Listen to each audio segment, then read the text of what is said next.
Bom, acho que a gente pode ir começando. Queria dar boa tarde a todos e todas, dar as boas-vindas em mais uma atividade do terceiro simpósio IB no campus. Eu sou a Carol, sou coordenadora de educação do IB, vou auxiliar aqui na monitoria dessa mesa. Então, agora a gente está iniciando a sessão temática de número 5, de título Identidades em Trânsito, Decolonialidade e Diáspora em Perspectiva. Para essa sessão, a gente tem como debatedor o Jonathan Listic, que é professor da Universidade de Leiden, na Holanda, pesquisa e escreve sobre filosofia e pensamento judaico em relação a teorias críticas, e coordenou durante esse ano de atividades do IB no campus o Laboratório Judeidade e Decolonialidade. Para essa sessão, a gente tem três comunicações.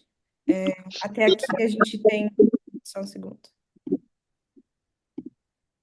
Temos duas das comunicadoras já aqui na sala, então a gente vai seguir uma ordem das apresentações e aí a Daiane chegando, a gente adequa. Cada um dos participantes vai ter cerca de 15, 20 minutos, digamos, por ser uma mesa menor, para fazer sua fala. E aí a gente faz a rodada de apresentações, depois a gente passa para o Jonathan fazer suas colocações, questões, perguntas e sugestões. Os ouvintes também estão convidados a enviar perguntas e participar da conversa ao final das apresentações.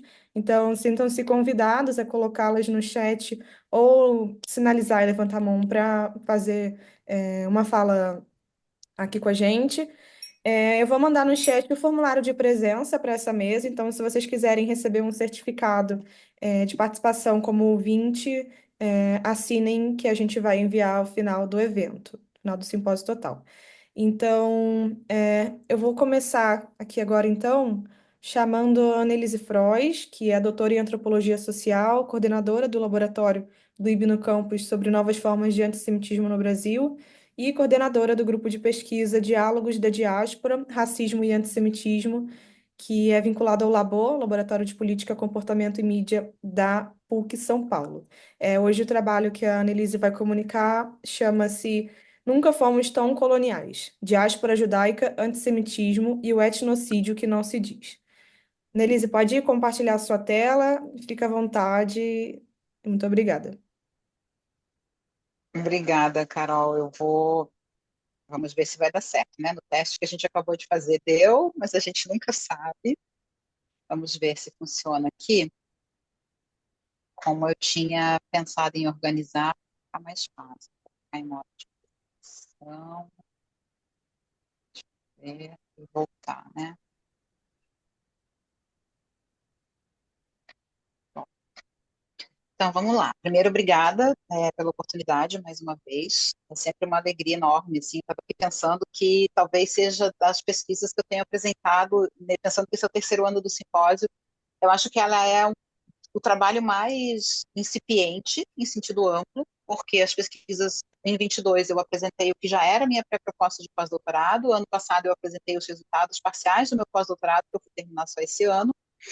E agora eu comecei em diálogos com outras pesquisas e com pesquisadores do nosso laboratório e de outros também, e com conversas que a gente vai tendo pela vida. Ontem ainda falei sobre isso lá na abertura do nosso simpósio com a Ania Frey, e foi muito legal, assim, eu comentei rapidamente com ela, porque ela disse que tinha visto o título. Esse trabalho, ele começa, na verdade, em alguns diálogos que eu tive com a professora Mônica Green esse ano, lá do Annelise, NIES, da desculpa, eu UFRJ. acho que você não está Oi, no primeiro slide. Dá uma olhadinha. tô, Isso, Carol, isso. olha só, Show, show. e Desculpa, esse é o continua. primeiro mesmo, só pulei porque você já passamos os créditos, aí só já coloquei no primeiro. Então, eu tive essas conversas com a professora Mônica Green, porque eu estava começando a pensar um pouco sobre discussões a respeito de etnocídio, e aí eu queria muito ouvi-la, porque eu sei que ela é uma pessoa que trabalha um pouco com essas perspectivas e com alguns teóricos que me interessam, e ela me deu muito apoio, assim, ela falou, vai, eu acho que você tem bagagem e você está indo por um caminho que me parece interessante, vamos ver se vai funcionar, teoricamente, para elaborar algumas ideias e articular algumas ideias. Eu vou passar muito rapidamente por esse princípio aqui, que eu coloquei mais para a gente situar um pouco quando a gente está pensando em decolonialidade, em estudos decoloniais, estudos pós-coloniais, para tentar situar um pouco, porque talvez nem todo mundo tenha esse fio, né, essa linha do tempo histórica conhecida, né? Então, estou pensando um pouco sobre o que são esses estudos subalternos, quando é que eles emergem, né? E eles são já herdeiros dos estudos pós-coloniais, que vêm de toda uma teoria gramsciana e marxista, e pensando um pouco sobre esse revisar uma história ou revisar algumas teorias, né? Não no sentido de desprezá-las, mas de situá-las e apontar que, até um certo ponto do nosso conhecimento, né? Do nosso escopo de conhecimento, até um certo ponto, a história ela foi tomada de modo consolidado a partir de uma visão europeia, de uma visão branca, portanto, de uma visão mais dominadora, ou opressora, ou colonizadora em sentido estrito.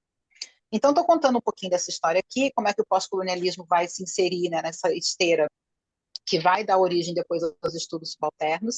E aí eles começam, então, influenciado por alguns estudos pós-estruturalistas, que tinha ali alguns nomes como Derrida e Foucault, e que tentava, então, apontar essas formas de poder e de opressão entre colonizadores e colonizados, e colocar em evidência que essas teorias elas demonstravam sempre a superioridade europeia, não necessariamente dizendo, mas a partir do momento que você consolida um determinado pensamento, uma determinada corrente teórica, e ela é baseada apenas em teóricos de determinados lugares do planeta, você já entendeu de que lugar está sendo emitida essa determinada informação.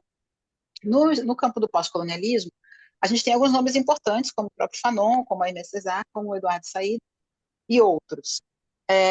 Os estudos decoloniais mesmo, eles começam com alguns pesquisadores latino-americanos que estavam na Universidade dos Estados Unidos, e no fim da década de 90, a gente tem, então, uma ampliação desse grupo de pensadores e dessas ideias, e eles começam, então, a tentar consolidar esse campo, pensando, a princípio, na esteira do que eram os estudos subalternos, que eram muito mais voltados à Índia, com pensadores indianos, e eles começam, então, a pensar nisso que hoje a gente tem quase como dado, como se sempre tivesse sido assim, que é um pouco essa perspectiva de um sul global, e que tentava propor não só novas epistemologias, mas também correntes de pensamento e propostas teóricas para entender a sociedade, entender o mundo que a gente vive, a partir de uma perspectiva emancipatória e que tenta se afastar cada vez mais dessas teorias e influências eurocentradas desses pensadores. E aí, por eurocentrado, e quando a gente pensa nessa concepção que a gente tem hoje de sul global, a gente sabe que a gente não está falando só de Europa, né? A gente também tem um pouco essa confusão e essa difusão de propostas e conceituações e delimitações, que eu não acho que elas cabem em caixinhas, a partir dessa ideia do que é o Ocidente, o que é o imperialismo, o que é o opressor, quem são os colonizadores, quem colonizou quem, e também da perspectiva que alguns países têm, como se eles não tivessem sido colonizados, né? Há uma forma diferente de pensar o que foi o período colonial, sei lá, para os Estados Unidos, para o Canadá e para a Argentina, Uruguai e o Brasil, só por exemplo. A partir disso, eu começo a pensar contemporaneamente do que tem acontecido, do que a gente tem visto, e hoje de manhã foi muito importante estar nas outras sessões para pensar, né, junto com os colegas que estão trabalhando também, com algumas análises super importantes a respeito do que tem acontecido no nosso campo de estudos, ou na área dos estudos judaicos desde o 7 de outubro. E aí eu estou pensando aqui que os estudos decoloniais nos últimos 10, 20 anos, no meu entendimento, e como eu já disse, ele ainda é um pouco primário, embrionário. Eu estou pensando a partir de outros pensadores e colocando em perspectiva algumas ideias que, para mim, me parecem distorções radicalizadas e extremistas das premissas dos estudos decoloniais, especialmente que aqueles que inicialmente estavam, de modo muito coerente e óbvio, operando no campo dos direitos humanos. Então, a gente tem que alguns grupos minoritários ou subpenalizados socialmente, como mulheres, negros, indígenas, LGBT, pessoas com deficiência, tentam organizar as suas pautas, agendas e lutas num sentido de coesão. Ou seja, nós, os oprimidos, precisamos nos unir para fazer frente a um inimigo comum. Eu acho que passa muito por essa ideia de que há um inimigo a ser vencido e que esse inimigo faz mal para todo mundo.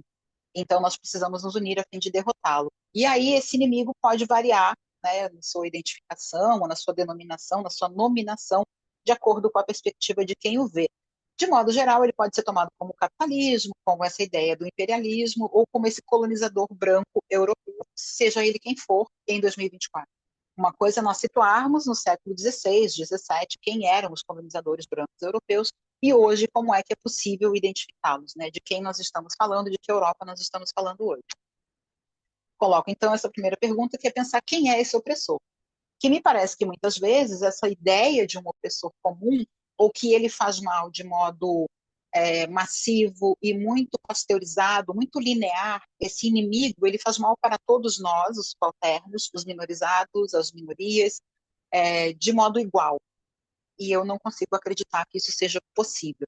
Então, para mim, muitas vezes acaba sendo uma construção imaginária que não se sustenta na realidade do século XXI, a partir desses estereótipos que foram desenhados ali nas décadas de 60 e 80 do século XX, que me parecia fazer muito mais sentido naquele contexto do que hoje.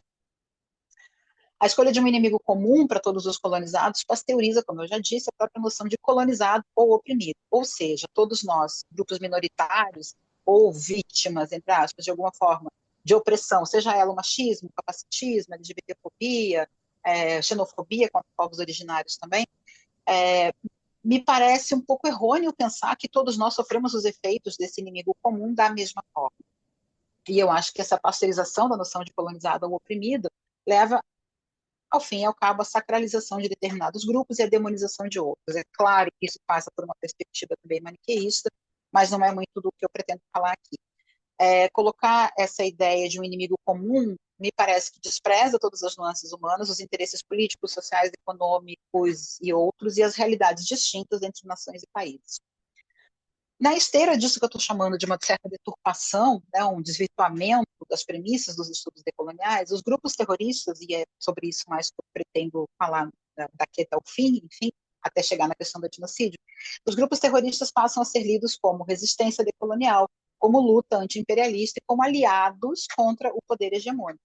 E assim a gente chega, por exemplo, a esses movimentos LGBT, For Palestine, ou qualquer outra derivação dessas, né? A gente tem feministas pró-Palestina, a gente tem feministas que estão desfilando na Avenida Paulista com bandeiras do Hezbollah ou com camisetas do Hamas, assim como grupos LGBTs e muitos ativistas trans entraram nesse movimento com a 7 de outubro, tomando Israel, no caso, como esse Estado colonizador, opressor, imperialista, que precisa ser derrotado a todo custo. Não é exatamente um movimento novo, nem algo que a gente não tenha visto, mas é algo que vem num crescendo bastante significativo, especialmente no Brasil, porque é daqui que eu estou falando. Então, estou pensando nos judeus diaspóricos e judeus diaspóricos no contexto brasileiro, que estão sendo sempre levados, e hoje de manhã a gente também teve outros pesquisadores falando a respeito, que devem responder pelas ações do governo de Israel, né, do Estado de Israel, e que são tomados como imperialistas, colonizadores, opressores, dominadores e conspiracionistas. Quando a gente chega no campo do conspiracionismo, obviamente a gente está reavivando e atualizando o antissemitismo tradicional, o antissemitismo histórico, e a gente chega a essas proposições e manifestações em redes sociais e alguns coletivos e eventos totalmente baseados nos protocolos dos sábios de Sião, como se a gente ainda tivesse no começo do século XX.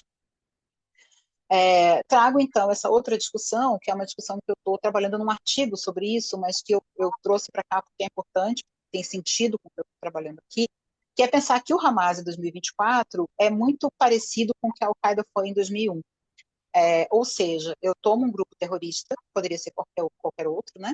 E, bom, pequeno parênteses, como já deu para perceber, eu chamo esses grupos de grupos terroristas. E, para mim, é o que eles são. Eu sei que há divergências, eu sei que é um campo também em disputa, né, sobre como classificamos. Eu sei que, no caso do Hezbollah, por exemplo, tem uma participação social bastante importante no contexto do Líbano, assim como o Hamas, que é um grupo religioso, é um grupo de resistência, e não faz disso um grupo menos terrorista, ainda com a legitimidade ganha via eleição, que é o argumento deles mesmos em Gaza. Então, partindo do que Amos Oz coloca no Como Curar um Fanático, tem determinado ponto do texto que ele pergunta quem são os bons moços. E ele vai falar não só sobre esse maniqueísmo de olhar para quem são os bons, e essa reflexão que está aqui sobre o apartheid é dele mesmo, né? Ele fala de que no caso do apartheid, e apartheid aqui é o da África do Sul, ele fala que o regime de apartheid na África do Sul ele foi enfrentado de um modo coletivo por diversas pessoas ao redor do mundo, porque é meio óbvio que era uma percepção comum de que todos deveriam lutar pela libertação, pela dignidade, pela igualdade de todos os seres humanos, sem separações por classe, por raça ou por algo que o valha. E então o Amazonas vai fazer uma discussão a respeito de que tem sempre um lado certo e um lado errado, mas há um capítulo, Como Curar um Fanático, do qual eu gosto muito, que é o certo e o certo, que é quando ele coloca um pouco em tensão, né, ele faz um tensionamento importante dessa visão mais maniqueísta e mais certinha, mais caixinha de quem está certo e quem está errado. Ou seja, essa nem sempre é uma equação simples. Então, eu trago para cá essa ideia de que, sob uma pretensa luta a favor de oprimidos, né, e essas bandeiras decoloniais, alguns estudiosos, teóricos, pesquisadores e ativistas, de novo, no caso do Brasil, especificamente nessa análise aqui, têm defendido posturas que são absolutamente coloniais, como extermínio étnico. A partir do momento que você tem grupos em universidades, ou em coletivos, ou em comitês, ou em comissões que são Free Palestine, ou que estão carregando a bandeira do rio ao mar, mesmo que eles sequer saibam que rio e que mar, e estão defendendo que um determinado grupo seja exterminado, ou que defendem o fim de um determinado espaço territorial, ou que defendem a aniquilação do Estado de Israel, nada pode ser mais colonial do que isso. Essa é uma perspectiva colonial. Nós precisamos destruir aquele espaço e aquelas pessoas.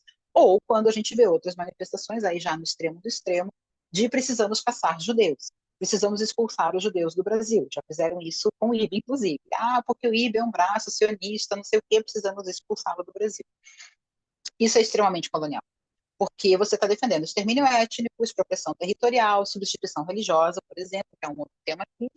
E aí, então, é de onde eu começo a pensar que talvez a gente nunca tenha sido tão colonial quanto somos hoje, ainda que estejamos defendendo o contrário. Por que eu quero pensar sobre etnocídio? Primeiro, porque se fala muito pouco sobre etnocídio. A gente tem embarcado num poço que ele não tem fundo, né, nos últimos meses, bom, agora já um ano e pouco, né, desde o 7 de outubro, a respeito do que está acontecendo. Não do 7 de outubro exatamente, mas a partir do momento em que Israel passa a se defender, né, a partir do ataque do Hamas em 7 de outubro, e que, se nesse momento, pelo menos na minha visão, a gente tem quase que uma ideia, uma noção consolidada em alguns grupos, de que sim, Israel está cometendo um genocídio, né, por exemplo. E essa é uma discussão delicadíssima, uma discussão complicadíssima, que não é tão simples quanto fazem parecer alguns. E aí eu estou pensando aqui, quando eu falo de etnocídio, eu estou tomando a proposição do Pierre Clastres, que é um autor que ele é definitivo para pensar, para mim, né, para pensar Estado, para pensar sociedade, para pensar organização social, para pensar no poder do Estado. O Classes escreveu um verbete que chama o etnocídio, em 74, na Enciclopédia Universal, e posteriormente, o verbete dele, ele próprio começou a burilar um pouco melhor aquela sua ideia, né, do que ele escreveu no verbete, e se torna um capítulo fundamental da Arqueologia da Violência, que é um livro já póstumo, né, Classes morre em 77, em 80 é publicada a Arqueologia da Violência, e aí, então, ele vai definir o etnocídio como a destruição sistemática, não necessariamente de ação única, ou seja, você não comete um etnocídio de uma vez só.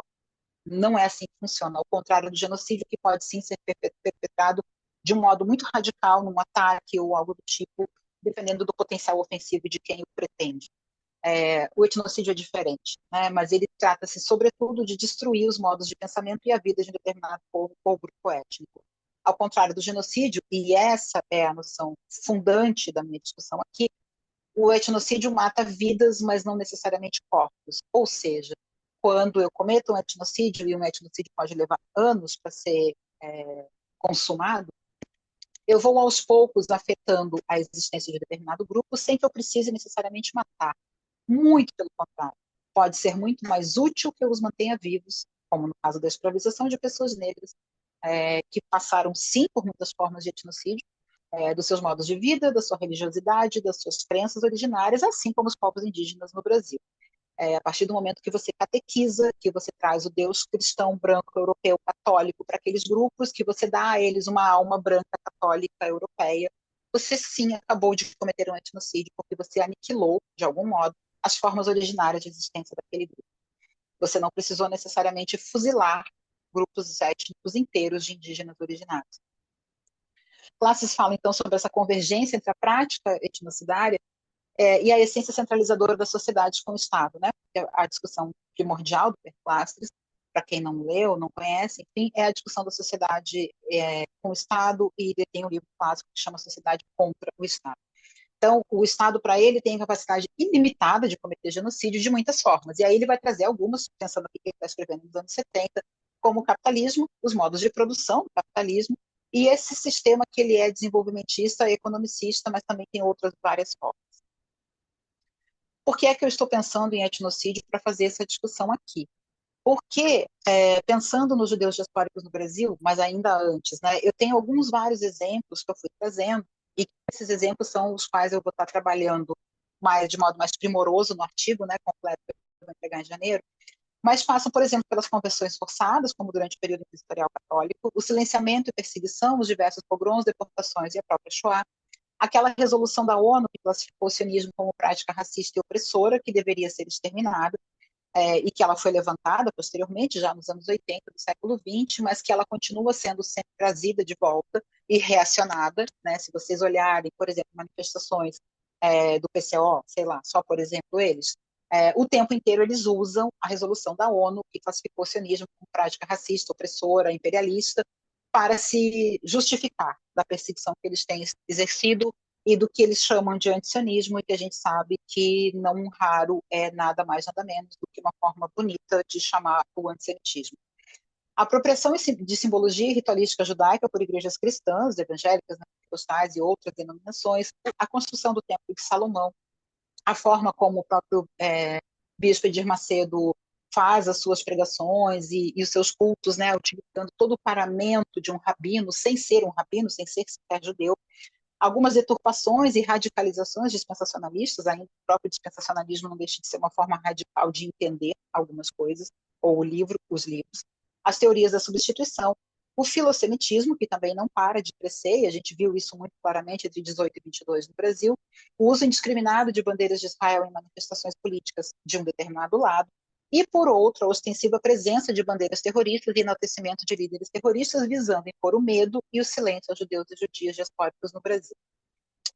E aí, então, eu trago algumas questões, né? O preço da sobrevivência étnica permanece sendo a diluição da identidade judaica na branquitude nacional? Judeus e judias precisam explicar à sociedade ampla quem são, ainda e sempre. Disfarçar o judaísmo e a judeidade são imposições etnocidas. Isso deveria ser mais importante que discutir essas visões totalitárias em nome da decolonialidade. Porque, a partir do momento que eu vejo pessoas, inclusive pessoas próximas a mim, se perguntando, se debatendo, se questionando, em que momento eu digo que eu sou judeu? Porque as pessoas olham para mim e estão vendo, sei lá, uma mulher branca de olhos claros, estão vendo um homem branco com um sobrenome europeu. Eu falo que eu sou judeu? Qual o preço disso?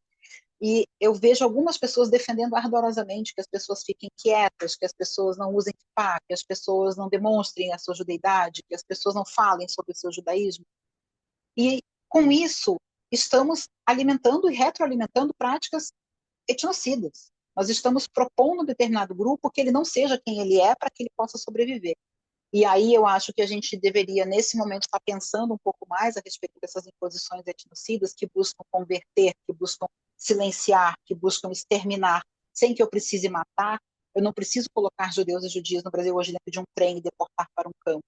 Existem muitas formas de aniquilando os modos de existência de judeus e judias diaspóricos no Brasil nesse momento, e elas não passam de práticas etnocidais. E aí, então, eu termino pensando nisso, né, que nada pode ser mais colonial do que oprimir, silenciar e converter aquele outro que não sou eu. Era isso, acho que eu não passei do tempo. Obrigada a todo mundo e quero ouvir as considerações. Obrigada, Annelise. Não, foi no tempo certinho. É, a Daiane, que também faz parte da mesa, ela está com um problema de conexão. E ela informou que está tentando entrar, então a gente vai passar agora para a Tamara e depois a gente volta, caso ela consiga entrar. Então, eu gostaria de chamar aqui agora a Tamara Crespim, que é aluna especial no Centro de Estudos Judaicos da Universidade de São Paulo, então do SEG, é egressa da Faculdade de Arquitetura e Urbanismo da Escola da Cidade, e o trabalho que ela vai comunicar hoje chama-se Perspectivas Judaico-Diaspóricas sobre o Lugar. Tamara, bem-vinda, muito obrigada, fica à vontade. Obrigada, Carol. Bom, obrigada, Jonathan, também por estar aqui. Annelise, pela sua fala excelente, assim, que até estava aqui anotando. Bom, vou apresentar meu trabalho, que chama Perspectiva Judaico-Diaspórica sobre o Lugar. Ele é meu trabalho de conclusão de curso em Arquitetura e Urbanismo. Eu apresentei ele na Escola da Cidade, que é a faculdade que eu sou formada, em 2023, e eu estou tentando ensaiar esse trabalho para um possível mestrado na FELESH, na USP. Bom, perspectiva judaico-diaspórica sobre o lugar procura entender como as comunidades judaicas, as suas tradições, seus ritos, seus costumes, suas línguas ou seus idiomas diaspóricos, como o Yiddish e o ladino, eles se apropriam dos espaços de trânsito, que são esses movimentos cíclicos e constantes da diáspora, e tornam eles, então, uma possibilidade de pertencimento. Isso é feito por meio de um ensaio único e contínuo, dividido por vários fragmentos capítulos, e ele segue uma lógica talmúdica. Ou seja, a diagramação desse texto ele está todo centralizado no meio da página e aí uma série de comentários ronda as interpretações e os textos que eu estou propondo. Essas interpretações elas seguem uma lógica talmúdica porque o texto é colocado no centro da página, os comentários, as interpretações dos mais diversos estudiosos, dos rabinos, dos mestres e das escrituras, elas estão flutuando em torno desse texto principal, em que cada palavra ou conceito ela pode incitar uma nova interpretação ou uma nova história. Bom, tendo essa metodologia e esse objeto de pesquisa, né, um pouco em vista, eu tento dividir essa pesquisa em 4 fragmentos, capítulos, que eu chamo, que é o páginas, corpos, geografias e lugares, e o que tem como denominador comum é investigar 5 artifícios judaicos que eu acredito que criam espaços de pertencimento e de apropriação, mesmo que esses espaços sejam temporários.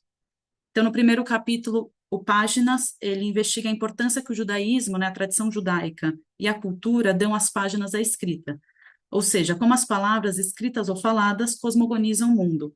Por exemplo, alguns dos exemplos que eu trago ao longo do texto é a bênção hebraica Sheakol Nihya Bidvaro, que em português significa todas as coisas tenham sido criadas à sua palavra. Essa bênção ela é entoada sobre alimentos que não provêm diretamente da terra, como os legumes e as frutas.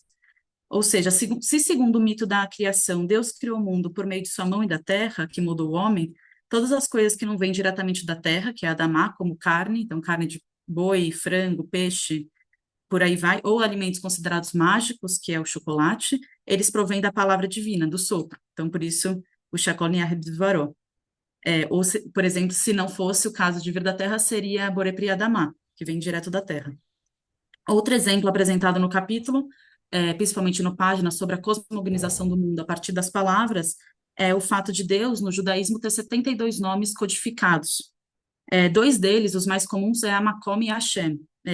Amakom é o lugar, né? Ra significa, no hebraico, é a preposição o, e Makom é lugar, então, o lugar.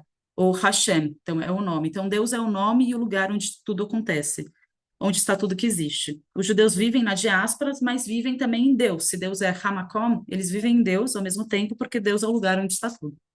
Assim, busca-se entender como, então, as comunidades judaicas se apropriam dos lugares em que se consolidam, que é essa diáspora, e tornam essas localidades lugares de maior conexão com Deus e cosmogonizam, então, esse território.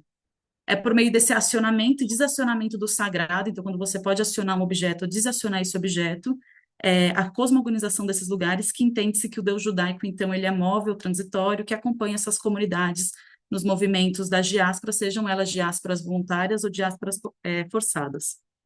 Então, a partir de uma série de disposição de signos e objetos, símbolos ritualísticos, religiosos, as comunidades judaicas, elas cosmogonizam esse espaço, ou tornam-se, então, esses espaços lugares de pertencimento, e apropriam dessa territorialidade. O primeiro artifício objeto que eu trabalho e também está dentro do capítulo Páginas, que é esse primeiro capítulo dos 4, é o conceito judaico de Beit Samer Dalet. Beit Samer Dalet, ele é um acrônimo em aramaico que significa Besiata Dishmaya, que em português a tradução seria com a ajuda dos céus. Ele é um acrônimo e é um conceito escrito sobre todas as páginas sagradas judaicas antes de se começar a escrever sobre ela. Então, isso faz com que eu cosmogonize esse território, que é o território da página, como lugar de presença e de crença divina, e permite, então, a criação desse mundo que está dentro dessa página de papel. Você escrever, você desenhar, ou você rabiscar nem que seja um fino traço, né, de uma pena, ou de uma caneta, de uma tinta sobre esse papel, você, então, já está cosmogonizando o mundo, né? A literatura traz muito isso, essa criação de espaços virtuais, espaços literários. Então, para isso, existe, então, essa cosmogonização desse pedaço da página, como uma criação de mundo, porque nada está acima da criação divina, nem o traço da caneta sobre o papel. A partir daí, eu começo, então, a fazer um movimento de grandeza para os outros objetos que são analisados. Para isso, eu parto para o segundo capítulo, que é o capítulo que chama Corpus, em que eu analiso dois objetos que eu considero objetos hierofânicos, que é a Kippá e a Mezuzá. O termo objeto hierofânico, ele parte do conceito de hierofania, do teólogo Mircea Eliade, e são objetos que permitem a passagem da manifestação do divino ao mundo profano, né, ao mundo humano. Por exemplo, um exemplo de objeto hierofânico é a primeira vez que Deus se comunicou com Moisés, ele fez através de uma árvore, na árvore que pegou fogo quando Moisés estava procurando a ovelha. Nós, né, não adoramos a árvore em si, não há uma adoração pela árvore, mas a gente adora a passagem da comunicação de Deus através dessa árvore. Então, a árvore é um objeto hierofânico, onde tem, então, a ligação, né, o eixo cósmico é realizado entre a ligação de Moisés, um ser humano, com a relação divina. Então, tendo esse conceito em vista, eu analiso dois objetos, que é a Kippá e a Mezuzá. O primeiro, a Kippá, ele é um objeto, um símbolo de identificação entre Deus e os seres humanos, em que há, então, também essa ligação de eixo cósmico. Então, cria-se uma relação direta e transversal entre os humanos e Deus. Os judeus, eles entendem a limitância também do seu corpo, onde se circunscreve por uma silhueta. Então, isso eu acho interessante também, como a kippá, ela está sobre a cabeça do indivíduo, em que ele entende a silhueta do corpo dele. A minha carne, né, minha corporificação vai até um certo determinado espaço, e a partir disso é o hamakom, né, o mundo que acontece. E aí o objeto, e acho que é importante também falar que a kippá, ele é um objeto móvel. Então, eu consigo acionar ou desacionar esse objeto a depender das circunstâncias. Isso também cria a manifestação do sagrado. É um objeto diaspórico que acompanha as comunidades. Eu consigo tirar e colocar essa kippá na minha cabeça, onde eu cosmogonizo meu corpo com a crença divina. O outro terceiro objeto é a mezuzá, que é essa caixa de acrílico, de metal ou de madeira, que é posta também nos batentes das portas, e é uma recordação do salvamento divino nos tempos bíblicos.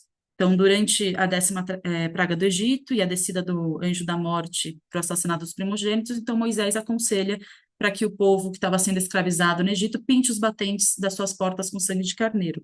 Então, esse ritual consagra e demarca esse território, essa casa, né, como uma casa judaica, e faz com que os hebreus, naquela época, sejam poupados das pragas do Egito. Então, como um lembrete desse evento, nos batentes das casas, dos centros comunitários e das sinagogas, coloca-se então uma mezuzá, e a partir desse momento da mezuzá se torna uma casa, uma Beit Neman, que é uma casa fiel. Então, você parte, e a mezuzá, ela também, ela é acionada e desacionada, né? Você coloca e você tira, e essa mezuzá, ela pode acompanhar essas comunidades. Você tira a sua mezuzá no momento de uma diáspora forçada, uma de fuga, e aciona essa mezuzá num outro território que a sua comunidade se desloca, né?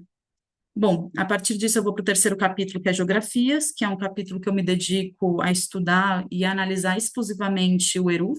Então, de novo, para mostrar essa sequência de grandeza, eu começo com a página, né, a escrita, depois o ser humano, o centro comunitário como a família, ou a comunidade, o Eruv, que é um artifício da cidade. Então, o Eruv, ele, bem resumidamente, também para me contentar com o tempo, eles são fios e postes postos ao longo das ruas e calçadas que cercam e delimitam uma espacialidade física em que as leis judaicas podem ser legalmente e religiosamente realizadas durante o Shabat.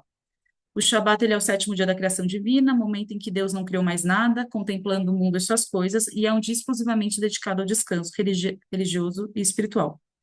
Então, é a partir da proibição judaica de carregamento de objetos entre espaços públicos e espaços privados que as comunidades, por meio do texto, revisitam, então, essa lei e a reinterpretam. É a partir da reinterpretação rabínica da restrição de carregamento que o Eruv pode ser implementado nas cidades e cria-se um espaço de pertencimento. Então, de forma sucinta, existem ao todo 39 atos proibitivos de serem realizados durante o Shabat, sendo que o último deles é o carregamento de objetos entre um espaço público e um espaço privado. Então, há uma reinterpretação, né, rabínica sobre o que são, né, espaços públicos e o que são espaços privados, segundo o judaísmo. E o Eruv, ele se estabelece num lugar que não é nem público nem privado, a partir dessas definições rabínicas, né? Ele é um espaço considerado carmelita. Então, a partir do momento que eu cerco um espaço que não é público, porque a proibição do Shabat diz, você não pode carregar um objeto de espaço público para o espaço privado ou vice-versa. Mas se eu delimito exatamente o que é um espaço público e delimito exatamente o que é um espaço privado, e eu entendo que existem espaços que não são nem públicos nem privados, esses espaços estão no meio, que se chamam carmelita, o Eruv, então, se estabelece nisso, e no final você acaba cercando uma territorialidade que não é pública. Por exemplo, para ficar um pouco mais claro, um território que é considerado, para um espaço é considerado um espaço público, segundo as leis judaicas, tem que ser um espaço que passe 600 mil pessoas por dia, que tenha 12 metros de largura e que corte a cidade de uma ponta a outra. Hoje em dia, as cidades são tão grandes que não tem uma rua que corta a cidade de uma ponta a outra. No máximo, o que a gente interpreta como uma rua, que pode ser um espaço público, segundo as interpretações rabínicas sobre os textos bíblicos, seria, por exemplo, a Avenida Paulista. Então, você tem um Eruv, que é essa delimitação, na cidade de São Paulo, né? Você tem um Eruv, que é essa delimitação do bairro de Higienópolis, que é um bairro que fica muito perto da Avenida Paulista, que também tem uma grande quantidade de judeus, e o bairro dos Jardins, que é um outro bairro que também fica perto da Avenida Paulista, só que do outro lado. E não existe um Eruv que consiga conectar o bairro de Higienópolis com o dos Jardins, porque passa pela Avenida Paulista. E segundo essas interpretações, a Avenida Paulista seria um espaço público, então eu não consigo colocar um Eruv lá. Mas acho que o mais importante é entender que também são espaços, também é um fio de nylon, né? Um fio de nylon com postes, é um fio transparente, imperceptível, que eu consigo acionar ou desacionar ele a depender da necessidade. Então, acho que são objetos, no final das coisas, que muito mais do que intransponíveis, fixos, né? Agarrados à terra, são objetos que são móveis, maleáveis, acompanham então essas comunidades. E acho que, para além de tudo, é importante pensar o Eruv como algo comunitário.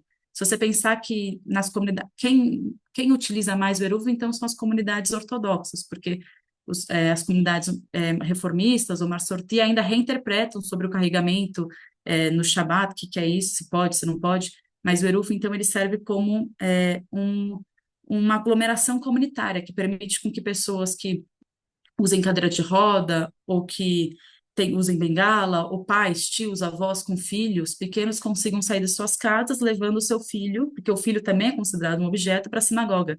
Isso permite uma congregação comunitária. Então, no final da coisa, é sobre a comunidade estar junto, né? Mesma coisa do minhar. Quando você chega numa sinagoga e você reza em um, não é a mesma coisa você rezar em 10 indivíduos, né, rezando. Como isso é a criação de comunidade.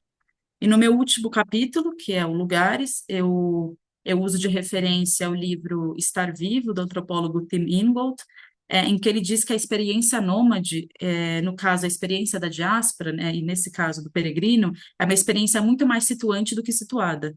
Então, por mais que eu esteja aqui falando sobre conceitos judaicos, símbolos, signos, objetos hierofânicos, talvez até mesmo esses aspectos metafísicos, há sempre uma intenção e uma tentativa de situar em um lugar, por mais diverso que seja. Então, ao longo dessa pesquisa, né, que é a pesquisa que eu faço no meu trabalho de conclusão de curso, e eu quero ensaiar um mestrado a partir disso, eu trago uma série de territorialidades, eu falo sobre o Gueto de Varsóvia, sobre o Gueto de Veneza, Polônia em si, São Paulo, então eu falo sobre o Bom Retiro, Santa Cecília, Higienópolis, a própria Avenida Paulista, que eu trouxe aqui, falo sobre Jerusalém, seja Jerusalém física ou Jerusalém espiritual, a terra de Canaã, que é, né, o território que engloba é, o, a Palestina, o Líbano, a Jordânia, né? E também as línguas diaspóricas, que eu acho que é importante pensar as línguas próprias como criação de territorialidade, porque no final das contas elas também nascem num certo determinado lugar. Então, o ladino com a Península Ibérica, Portugal, Espanha, ou o Yiddish com a Yiddishland, e também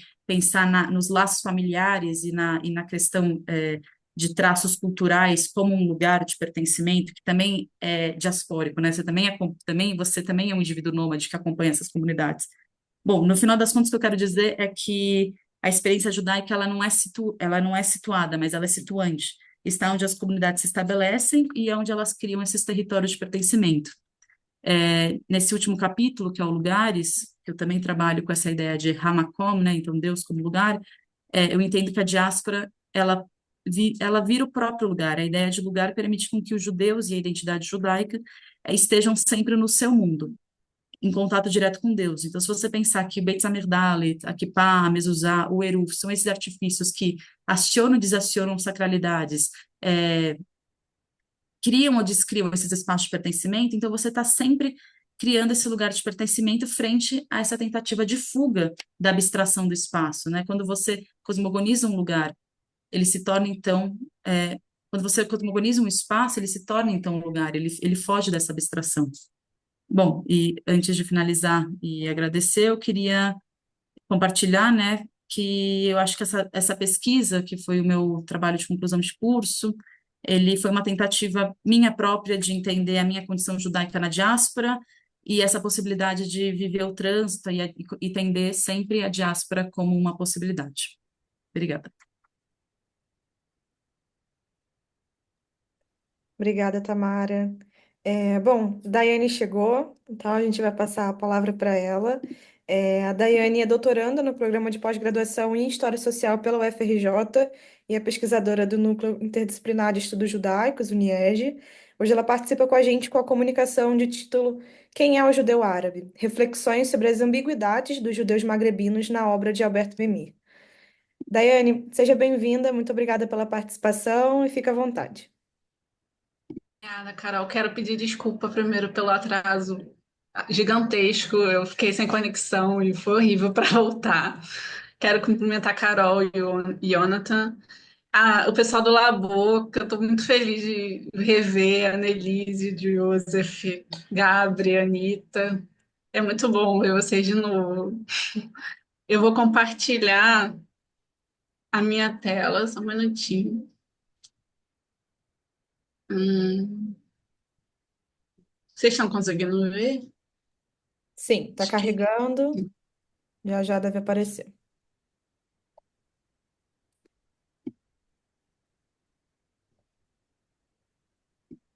Quando for, eu te aviso.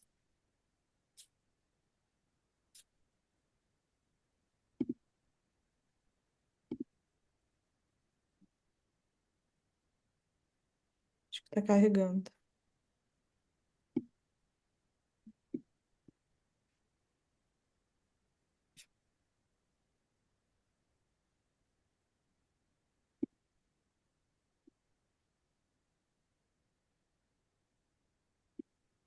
Foi, estamos vendo.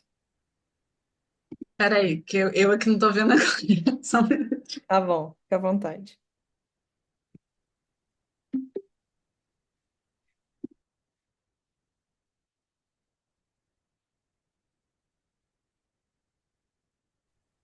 Então, enquanto vai aparecendo, eu vou falando umas coisas, né? Essa comunicação faz parte da minha pesquisa, né? Acho que apareceu agora. Da minha pesquisa de doutorado com a professora, orientada pela professora Mônica Green. E é o primeiro capítulo, basicamente, que eu estou trabalhando, então está em andamento, uma discussão que eu ainda estou pensando e espero que as contribuições me ajudem a desenvolver melhor, né, esse capítulo, né? Então, quem é o judeu árabe? Reflexões sobre as ambiguidades dos judeus magrebinos na obra de Aber Memmi, é o nome da comunicação. E essa comunicação, ela tem o objetivo de refletir sobre a identidade e a experiência dos judeus no mundo árabe, a partir da obra do Aber Memmi, né? Através das duas obras que eu analiso aqui, que é a Estátua de Sal e o Judeus e Árabes, eu tento identificar a singularidade cultural e também a complexidade da definição identitária e política dos judeus magrebinos. Então, em primeiro momento, eu trago aqui uma frase de Memi, que está nos Judeus e Árabes, que ele diz que a condição colonial não é de forma alguma acidental ou secundária. Pelo contrário, a gente pensava a compreensão do judaísmo no Maghreb. Então, não tem como entender ou compreender a vivência, a experiência dos judeus no Maghreb sem pensar na condição colonial, no colonialismo. Então, por isso eu começo aqui pensando nos judeus no Maghreb durante o protetorado francês, né, que é o meu recorte, assim, eu sempre começo do protetorado francês.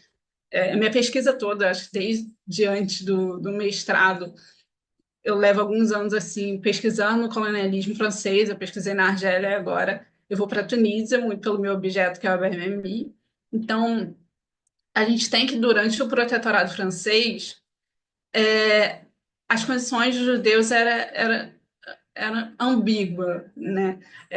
Memmi, ele tem um livro chamado Retrato Colonizado para Ser Colonizador, em que ele apresenta a estrutura colonial, né, no Maghreb, mas ao mesmo tempo que ele só cita os judeus, assim, ele não faz um estudo tão detalhado, tão aprofundado sobre os judeus no Maghreb, mas A gente tem pesquisas que dizem que essa situação nos judeus, na Tunísia especificamente, é uma situação difícil, porque ao mesmo tempo em que existia talvez um lugar mais seguro, assim, em comparação com quando como a Tunísia estava dominada pelo Império Otomano, existe uma segurança, talvez, e também uma luta pela aceitação, pela mudança do estatuto jurídico, né, dos judeus durante o protetorado francês, para mudar a situação de segregação que eles viviam no Império Otomano. Existia também uma ambiguidade no sentido de que o antissemitismo também não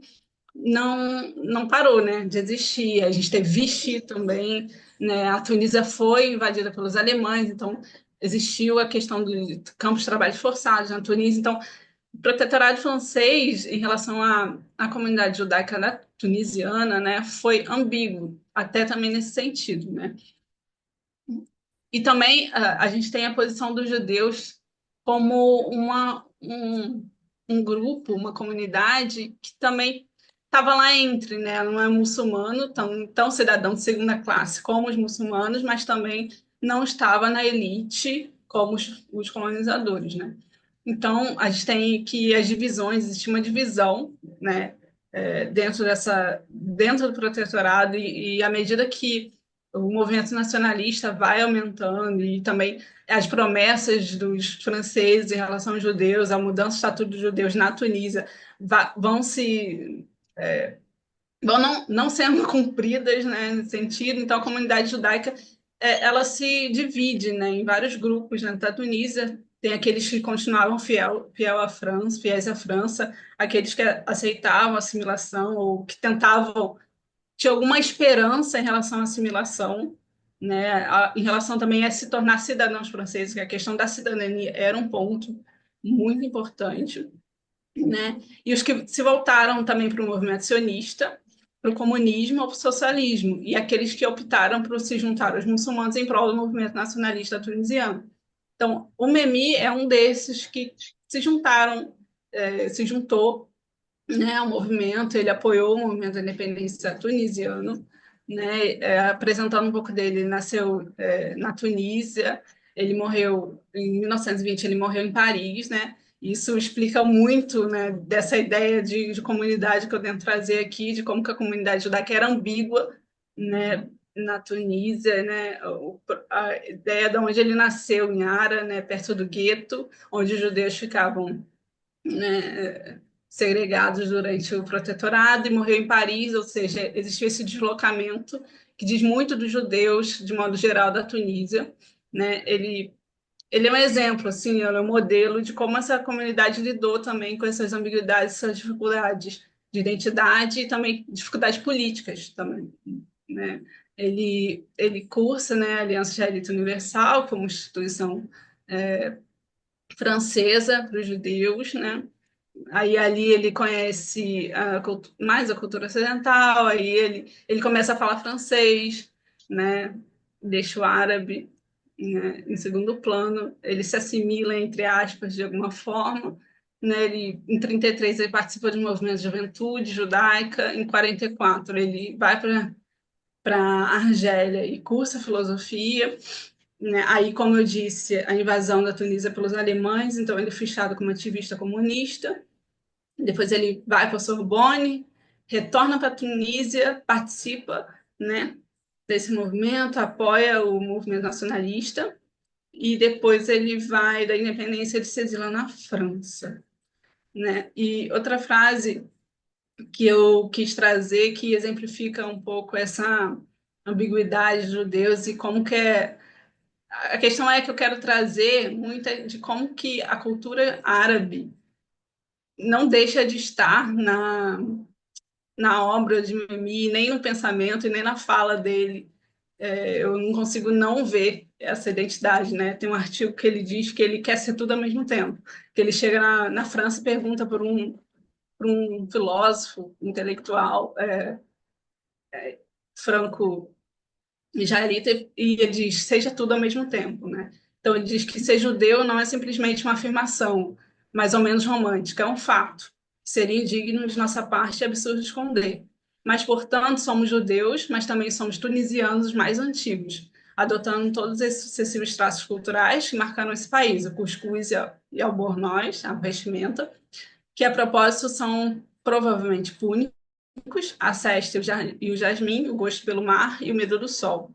Minha própria mãe nunca falou francês ou qualquer outro idioma europeu. Eu mesmo não falava esse magnífico idioma até os 7 anos de idade. Então, como que a questão de ser tunisiano é importante para mim, né? A questão de estar ali, de pertencer a esse lugar, e também um certo ressentimento por também ter sido excluído, né? Esse é um ponto que ele traz no livro, no artigo que eu pego do livro Judeus e Árabes, né? Então, na Estátua de Sal, ele vai aprofundar ainda mais essas ambiguidades, ele vai trazer a imagem do judeu no mundo árabe, a imagem do judeu colonizado, né? De como que essa comunidade estava lá intermediária, não tão pobre ou não tão subalternizada quanto os muçulmanos, mas também não tentando, não próximo da elite ou não tão próximo da elite, ou sendo excluído também disso, né? A questão da cultura, dos ritos da religião que não deixam de existir, inclusive, também parece, sei lá, uma questão de lutar por esses ritos, por essa tradição, e ao mesmo tempo de fugir, né? A questão do pai, do personagem que mantém, da mãe, que mantém a tradição da família, e ele que se afasta cada vez mais, né? A língua, a questão da língua, da mudança do patuá árabe para o francês, a questão do antissemitismo, que é muito presente no livro, né? É um retrato, né, de como que esse judeu árabe vive nesse período colonial, nesse período protetorado, né? E o desafio de ser judeu, tunisiano e francês ao mesmo tempo, que é o que permeia todo o livro, né? Aí ele traz uma fala que é muito interessante. Esse é o personagem, né, do livro, que diz que descendência está meio que numa crise identitária, né? Descendesse eu de uma tribo berbere, os berberes não me reconheceriam, pois sou judeu e não muçulmano, citadino e não montanhês. Levasse eu o nome exato do pintor, os italianos não me acolheriam, pois sou africano e não europeu.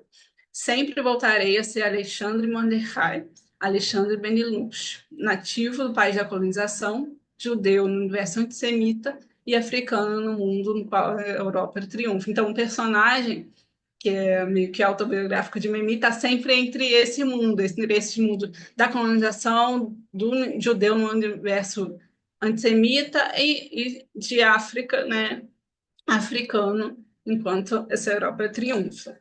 Então, eu trago aqui o livro, né, Judeus e Árabes, mais especificamente um ensaio, né, que é o que é o judeu árabe, né, que foi um ensaio, um artigo, né, escrito depois de uma entrevista que ele participou com Muammar Gaddafi, da Líbia, em 73. Ele foi convidado pelo Le Monde para fazer umas perguntas, então ele faz algumas perguntas bem bem diretas assim para o Gaddafi, lá, e sobre o nacionalismo, sobre o lugar dos judeus nesse nacionalismo árabe, sobre o sionismo e tudo mais.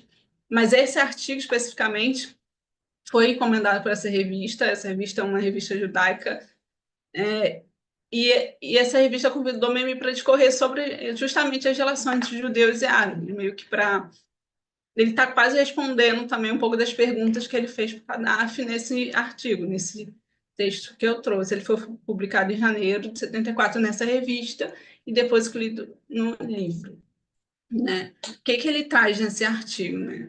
Ele traz a problemática do uso do judeu árabe e o que implica, né? Para o Memi, ele começa falando no artigo de que um governante chamou os judeus para voltarem para seus países árabes, né? Mas aí me pergunta, voltar para onde? Se a comunidade árabe desses países foi completamente massacrada. Voltar, aí no final ele fala assim, voltem para cá, esse governante, porque vocês também são árabes como nós, são judeus árabes. Aí me questiona, será que somos mesmos? Éramos judeus árabes? Tínhamos nossa cultura conjunta, tínhamos nossa vida, tínhamos nossa existência, mesmo que com o antissemitismo persistente, mas tínhamos, e aí a presença dos judeus no Maghreb antes dos árabes é um ponto de argumento muito forte para o Noemi, né, que ele sempre cita, estivemos aqui antes de vocês, vivemos de antissemitismo persistente, né, a despeito de uma segurança maior durante o protetorado, mas não somos mais judeus árabes porque não podemos mais retornar para os nossos países de origem, por exemplo, no caso da Tunísia, porque nossas vidas não existem mais e não podemos existir de forma plena aí, né? Para o Memi, isso se complica ainda mais, ele traz aqui, né, a questão de combater o mito do antissemitismo árabe, né, que o antissemitismo árabe nunca existiu. Ele relata que quando ele chegou na França para continuar os estudos na Sorbonne, ele achou uma esquerda, uma intelectualidade de esquerda, que compreendia, eu achava que não existia antissemitismo nos países do Maghreb, porque muçulmanos e judeus viviam em uma coexistência idílica. Então, esse desafio que ele se impôs na escrita desse livro de combater esse mito, né, que havia essa harmonia entre os judeus e muçulmanos e, portanto, o nacionalismo, o sionismo não viria também do norte da África, porque já que existia uma coexistência idílica e pacífica, não teria por que os judeus lutarem com o nacionalismo. Então, a questão do nacionalismo árabe é importante, porque por exemplo, quando a Tunísia, aí eu falei que Memi foi para a França, em 1956. Então, nacionalismo árabe, no mesmo ano que na independência da Tunísia, né? Nacionalismo árabe se firma assim, na Tunísia, e a grande crítica do Memi também é que esse Estado que se formou é um Estado árabe muçulmano, né? Além de não ter liberdade no sentido de intelectual do termo, assim, diante de uma teocracia, você não tem muita liberdade como intelectual para escrever o que quiser, né? Existia também a imposição de uma religião e de um Estado não secular, né? Aí ele defende também nesse artigo, né, o nacionalismo como uma questão, a autodeterminação, né, dos judeus, como uma questão da criação do Estado de Israel como um lugar em que os judeus, o único lugar seguro para os judeus habitarem, né? E nesse sentido também ele fala que já que existia antissemitismo no Maghreb, esse desejo da criação do Estado de Israel também era um desejo dos árabes, dos judeus árabes, né, digamos assim, porque também viviam sob um antissemitismo constante, né? Então, essas são algumas das questões que eu trouxe do artigo, né? Eu acho que tem algumas outras para explorar, mas acho que eu quis trazer aqui tem um pouco a ver, eu acho que eles conversam mais com o livro da Estátua de Sal e também com a trajetória do Memi, né? Então, é um pouco entender como que essa identidade árabe persiste, né? Mesmo que ele fale assim, eu não sou mais judeu árabe, eu não posso mais, ou os judeus árabes não podem usar mais essa alcunha, essa identidade ela persiste e ela é resgatada a todo tempo na fala, nos termos que Memi usa nos romances, né, e tudo mais. Então, é isso mais ou menos que eu trouxe. Aqui são as referências. E agradeço a apresentação. Como é que eu estou? Obrigada, Daiane. Queria agradecer, Tamara, Annelise e Daiane. Acho que fez super sentido escutar as três apresentações assim seguidas e fico feliz que a gente todos respeitaram, né, o tempo, então a gente tem bastante tempo aí para discutir, para ouvir o Jonathan e participar aí desse diálogo entre vocês. Então, Jonathan, por favor, fica à vontade para as suas colocações. Nossa, primeiramente agradecer, e não, agradecer o trabalho muito interessante que foi apresentado, mas também comentar que fica difícil para mim, de tão bom que é, fica difícil improvisar uma resposta substancial. Vou tentar ter, talvez criar começar, talvez falar de coisas separadas, para depois talvez juntar as três coisas que eu notei de comum. Então, primeira coisa para Annelise, a pergunta que eu faço, talvez meio provocando, seria se você começou dizendo que existia uma radicalidade muito forte, talvez uma hipérbole desses conceitos, mas você termina, e eu de novo, não discordo de você, eu até concordo com você, dizendo que isso vem de um lugar colonial. Isso reproduz uma lógica colonial. Então, a pergunta que eu faço é: será que a gente está sendo radical demais? Ou se a gente está sendo radical ou não está sendo radical o suficiente? Se a esquerda que usa desses discursos, que faz essas críticas que você apresentou, se no final das contas o problema dela é uma limitação, uma reprodução de discursos coloniais, e essa ideia de que uma percepção de que ela se emancipa de discursos, quando na verdade ela reproduz. Eu acho que tem muito disso. é, Pelo menos, esse é o eu faço a pergunta dizendo mais ou menos o que eu concordo também, a minha postura, que é exatamente essa ideia de que, para mim, no final das contas, o que se apresenta problematicamente não é uma radicalidade de um discurso decolonial, mas sim uma limitação, uma não implementação, e eu acho que também, basicamente, é uma certa arrogância. De discursos que se veem emancipados quando na verdade não são, o que não é nada de novo. A gente tem um conceito de socialismo dos tolos, né? Desde o começo do que a gente pode chamar de um discurso crítico, existe a ideia do socialismo dos tolos, que se aplica justamente ao antissemitismo. Para quem não sabe, a frase foi cunhada para dizer que o antissemitismo é o socialismo dos tolos.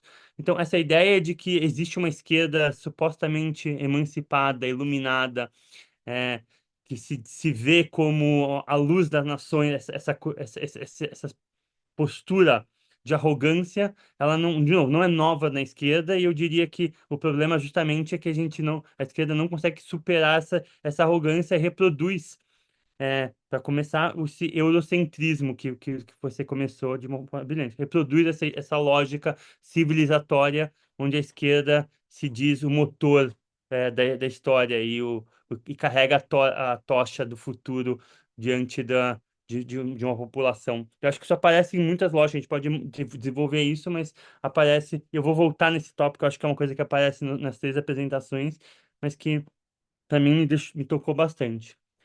E só por último, só fazer talvez, referências que me apareceram, eu também quero, tipo, não só recomendar, talvez sugerir, que eu acho que bastante do que você diz, essa lógica de juntar é, lutas e tentar formar uma aliança geral, como se fosse possível criar essa imagem, esse espantalho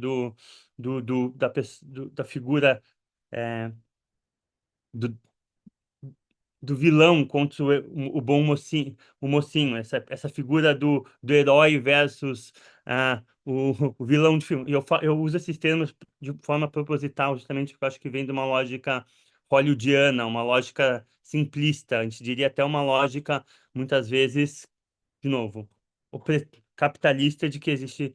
Eu acho que bastante disso é um texto que eu acho que é muito importante, mas que muitas vezes não é lido direito, que é o Hegemonia e Estratégia Socialista, do Ernesto Laclau e da Chantal Mouffe, um livro que surge nos anos 80, muito criticado na lógica marxista, justamente por fazer essa ideia de que classe não é tudo, existem outras formas de conflito, e o que eles criam um conceito é de uma rede de conflitos, para falar, por exemplo, de como raça, gênero e todas essas coisas podem ser combinadas em um conflito comum, mas o que aparece muitas vezes é esse apelo para uma lógica simplória, e não é à toa que o Laclau, mais tarde, e a própria Mouffe, até hoje em dia, são formas de expressão do que a gente pode chamar de um populismo de esquerda. São figuras que acreditam nessa lógica de simplificar conflitos para torná-los.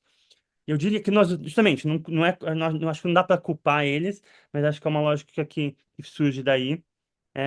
Enquanto eu fui eu fui ver se esse livro existe em português, e eu fiquei muito surpreso que não existe ainda. Existe em espanhol, obviamente o Laclau é argentino, mas Hegemonia e Estratégia Socialista eu esperava que já fosse traduzido para português e não foi. Bom, eu vou passar para a Tamara. Eu acho que bem interessante, só duas curiosidades. Acho que eu vou começar com a curiosidade mais interessante, do que você falou. Não sei se você sabe, mas Amsterdã, a Holanda, tinha uma comunidade judaica tão grande que Amsterdã é chamada de Mokum, que é Makom no Yiddish. Amsterdã, não só para os judeus, mas para a população geral, o apelido que Amsterdã tem é Mokum. Mokum, ou como eles pronunciam. E a Zé tem dois. Amsterdã é Mokum Aleph, de Amsterdã, e Roterdã é Mokum Resh, de Roterdã. Então, a população judaica aqui era tão presente que tinha esse aspecto. Em termos de...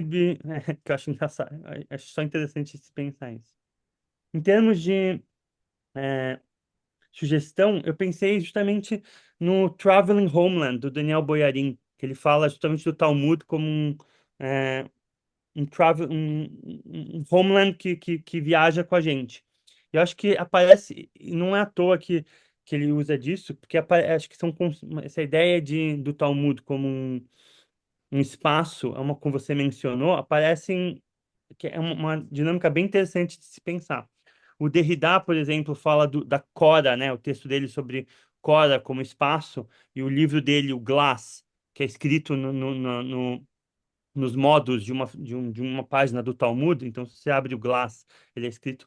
São, na minha opinião, experimentações com essa lógica. E, de novo, é uma lógica de desconstruir, é, sei lá, certas arrogâncias. Então, eu já ligo de volta com o que a gente vai falar.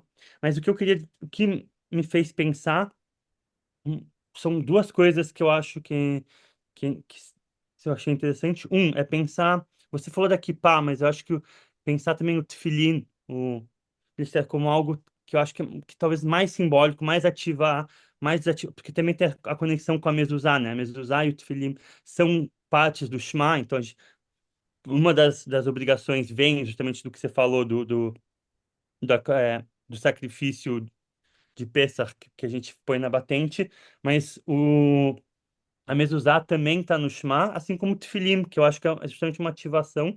E tem, entre outras coisas, que eu acho que é interessante, que torna mais interessante que a Kippah, para mim, seria o fato de que a gente não usa Tefilim no Shabat. Então, no dia que o Shabat, que essa conexão existe, que a gente se torna santos, né? Tem várias interpretações que acontecem no Shabat, mas num dia em que a gente está mais próximo, se assemelha a Deus no nosso descanso, na nossa inatividade, o tefilim não é necessário. Então, é uma questão interessante a gente pensar esse espaço, de que a gente torna o mundo, de certa maneira, um espaço judaico, então a necessidade de fazer essa comunicação, ela deixa de existir. Enquanto a gente se usa kippah no Shabat, mas o tefilim não se usa, então acho que é interessante o que acontece.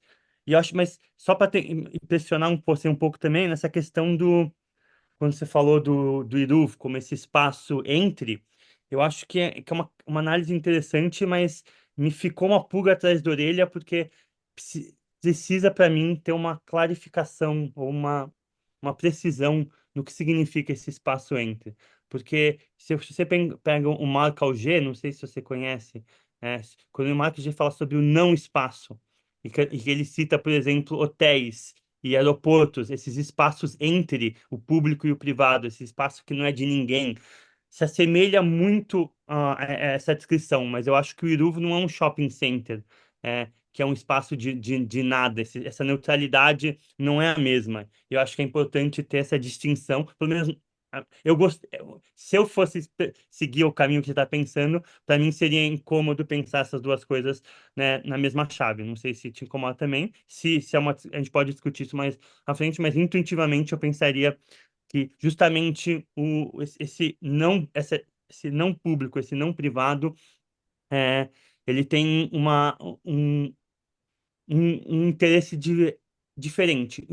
Principalmente por uma coisa que você mencionou e que eu estava pensando, justamente que o Iruv impossibilita, ou pelo menos permite, uma não domesticação. Então, muitas vezes, por exemplo, eu moro em Haia, é, não em Amsterdã. Em Haia não tem Iruv.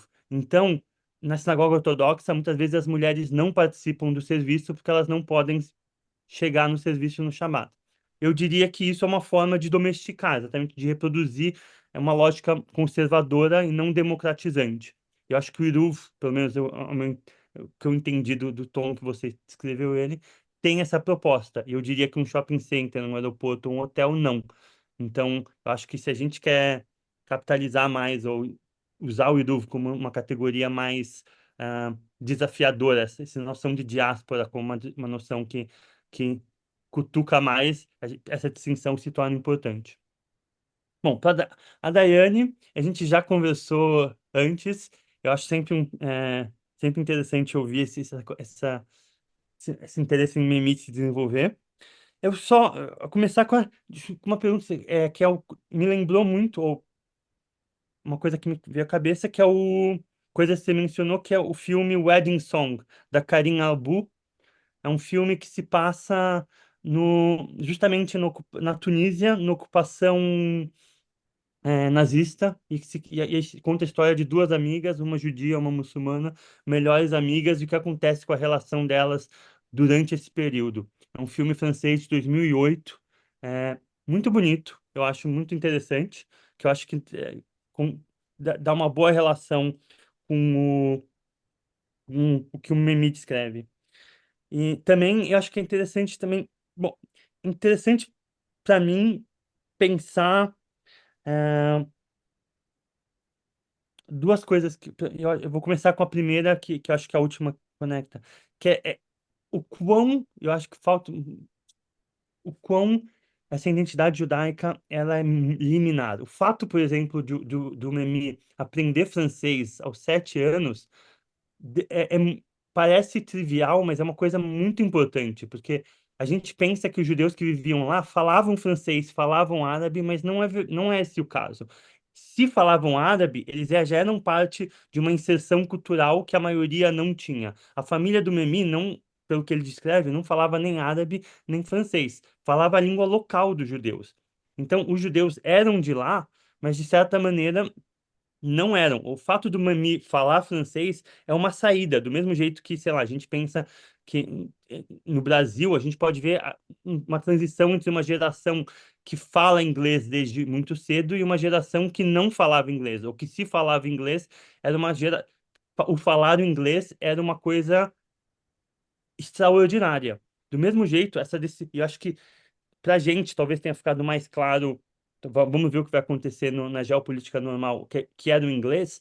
Para eles, naquela época, eu acho que é importante enfatizar que a conexão entre o local e o europeu era em si uma decisão. A decisão de sair do gueto e aprender o árabe, ou sair do gueto e aprender francês, ou sair do gueto e aprender os dois, era uma decisão que era uma forma de socialização também que é importante que eu acho de ser lembrada e que enfatiza o que o Memi está falando. Porque eu acho que, de novo, ele não fala a gente vivia lá pessimamente, a gente era excluído, mas ele enfatiza, ele empurra o argumento de que justamente essa lógica idílica de que todo mundo, sei lá, vivia na rua e passeava e brincava e que era tudo uma coisa só, nunca existiu. E o que eu acho que é importante dizer é que também não precisa existir para a gente ser crítico de certas coisas.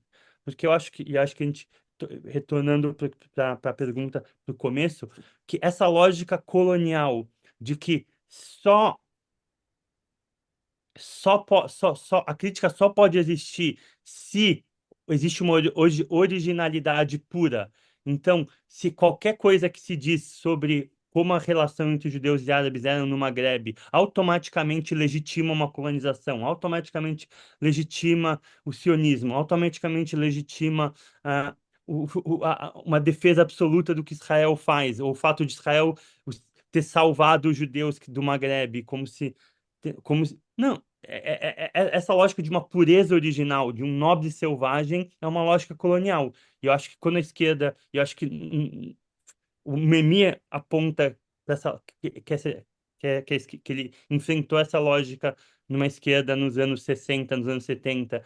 E eu acho que a Analisa mostra pra gente que o Memi não, a experiência que ele teve não morreu. Acho que a gente experiência ela é, até hoje existe uma esquerda que acredita nesse passado idílico, nesse nobre selvagem. E não, de novo, até de uma forma de um eurocentrismo que se estava tudo muito bonito até os europeus chegarem, como se os magrebinos não podiam ter guerra entre si. Os nobres selvagens não podiam se odiar. Só o europeu pode criar civilização e ódio. Sem os europeus, os judeus e os muçulmanos iam viver bem. Por quê? Porque eles são que nem bicho do mato, sabe? Você põe o cachorro dois cachorros para brincar. Essa lógica que torna o colonizado, esse nobre selvagem, eu acho que o Memi deixa a gente, permite a gente acusar muito bem, porque ele demonstra justamente a quebra, o quão complexo aquela região é e quanto o ano zero é, do Maghreb não é quando o primeiro europeu pisa lá, mas e antes disso tudo era pré-história, mas que existe uma história que antecede a história e de certa maneira antecede a própria luta contra a história. Então aquela carta que ele manda a carta aberta para o Gaddafi, acho que é impressionante justamente isso, porque a gente tem a lógica esquerdista de que antes do colonizador existia uma população que agora é, de- exige sua autonomia, e o Gaddafi se torna essa figura do decolonizador, e o Memi fala para ele, não, calma aí, você chegou aqui também depois, existe uma história, antes de você não é pré-história, a gente, os berbers, a gente que estava aqui, também é parte dessa história, e eu não falo isso para deslegitimizar você, a sua luta eu defendo, mas para a gente não cair na lógica colonial que, que a gente está tentando lutar contra, a gente tem que entender que o passado é mais complexo também. Eu acho que isso ele faz muito bem. E eu adiciono ao que ele fala uma coisa que ele não falou, mas que eu, conhecendo um pouco da comunidade tunisiana, é, eu acho importante dizer também, é justamente que não eram só os judeus com os locais que tinham esse problema, mas entre os judeus também a comunidade tunisiana era uma das comunidades mais diversas. Aparentemente, pelo que um pesquisador, eu não fiz a pesquisa direta, mas eu ouvi de uma pessoa que sim pesquisa e de amigos tunisianos que me confirmaram isso, a comunidade tunisiana parte dela não é tunisiana originalmente, parte dela é uma comunidade do sul da Itália que desceu para a Tunísia em certo momento, acho que no século XVIII, e essa comunidade europeia é altamente elitista. Os tunisianos italianos, e eu tenho um amigo que e me confirmou que de fato eles são elitistas, é, porque ele diz que a família dele é, não se via como a parte da comunidade judaica tunisiana, se via europeia, não originária. O Mimi, acho que não, acho que o Mimi é metade e metade. Eu acho que ele parte da família dele, se não me engano, era dessa parte italiana, a parte não era. É, não sei, a biografia do Memi também não me foge às vezes.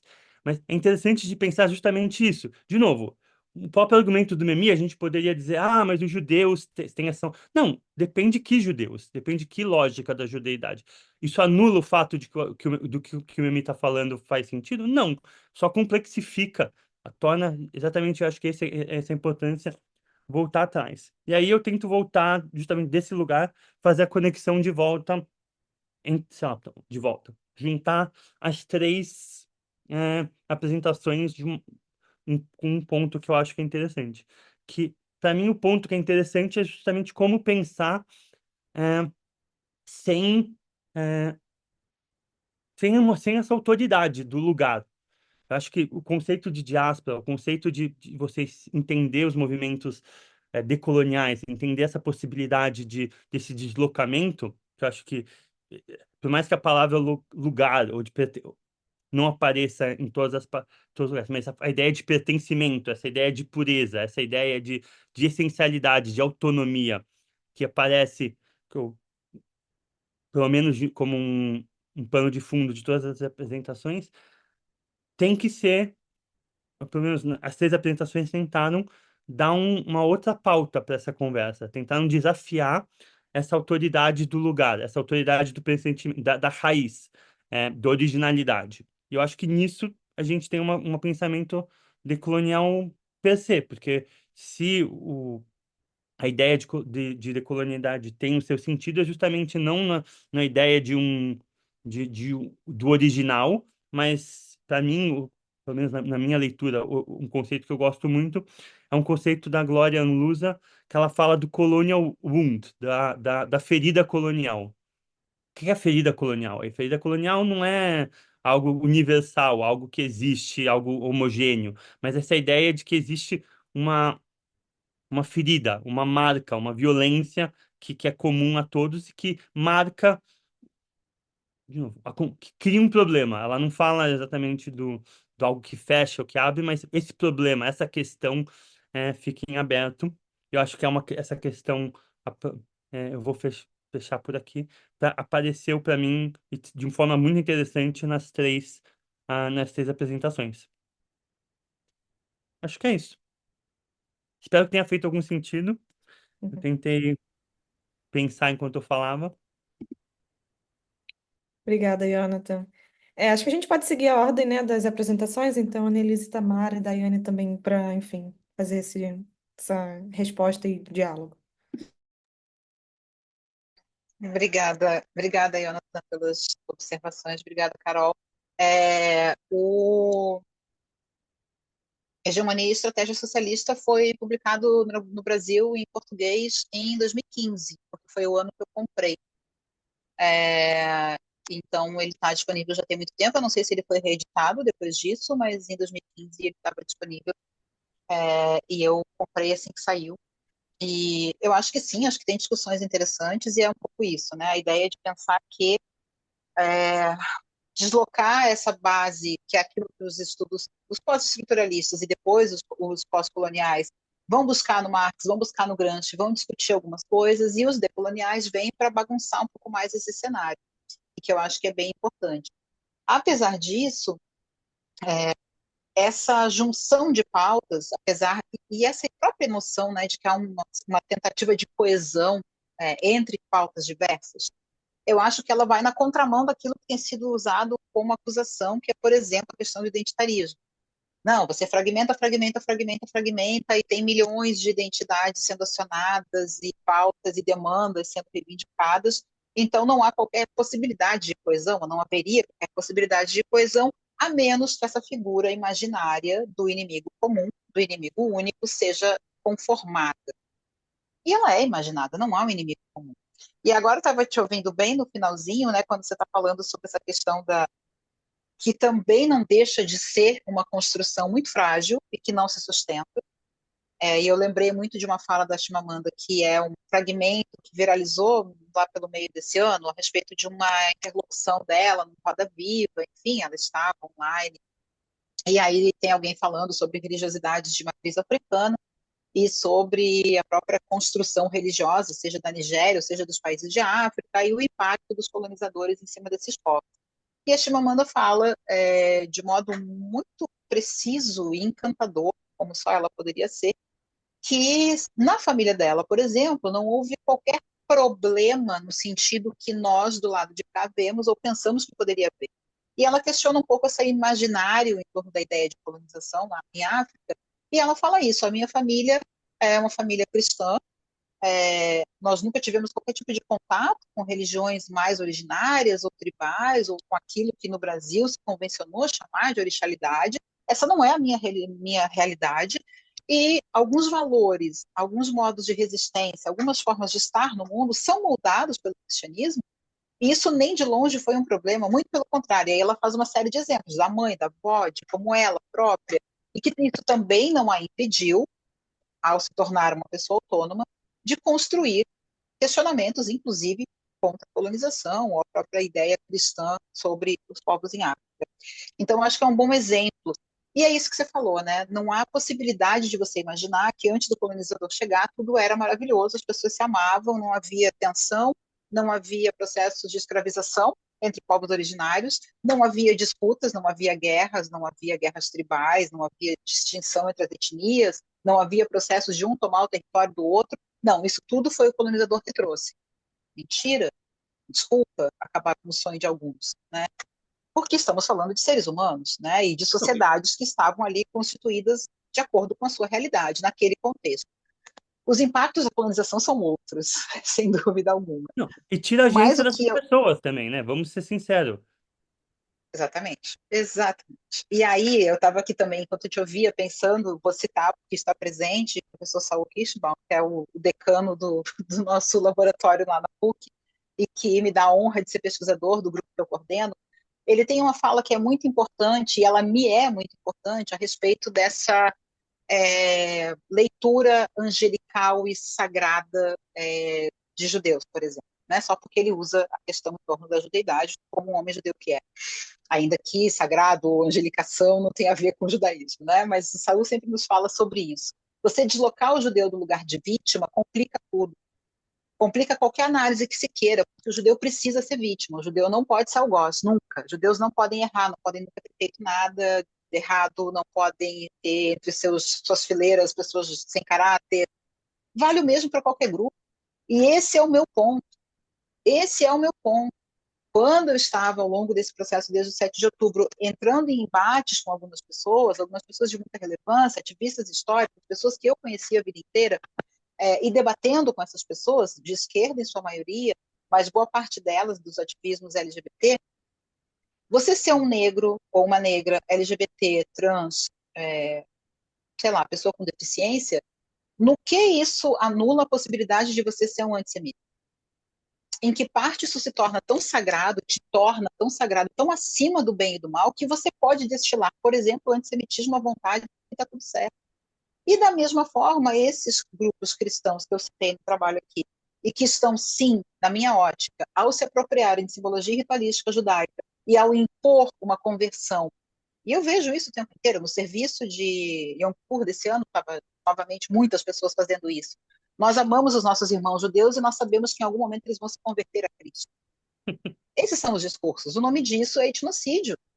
Eles estão esperando que os judeus se convertam a Cristo para então ser mais irmãos ainda do que já são, dos neopentecostais, sejam eles quem forem.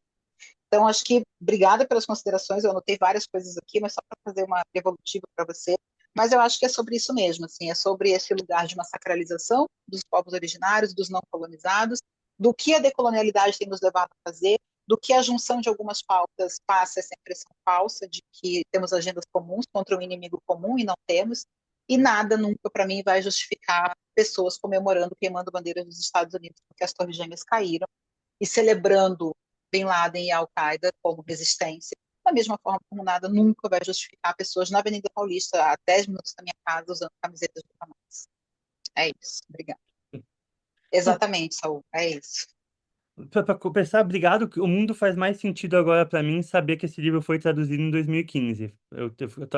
Eu dei um Google rápido e não achei, mas faz mais sentido agora. E essa coisa que você me falou me lembra também que acho que essa instrumentalização não se aplica só aos judeus. Então, tem um livro que eu li recentemente, chama Cárcel do Feminismo. Acho que esse não foi traduzido para inglês ou espanhol. É uma magrebina, uma marroquina que escreveu o doutorado na Espanha. E o primeiro capítulo é se você usa um hijab, por que você escreve um PhD? O que esquerdistas falavam para ela, por que ela não poderia ser feminista usando um hijab? E ela fala justamente as armadilhas do feminismo e como eles impõem uma liberação a... De novo, a gente não precisa concordar ou não com ela, mas o que ela argumenta é exatamente que existe uma resistência é, de um feminismo árabe que resiste à ideia de que essa emancipação individualista do feminismo europeu é o primor. E eu acho que a gente não precisa concordar com a resposta dela, talvez faça sentido de um jeito ou não. Uma das coisas que ela defende, por exemplo, a ideia do harém e do como o harém existe uma sororidade feminina que tem um poder é, que muitas vezes é menosprezado por mulheres europeias que criticam o harém.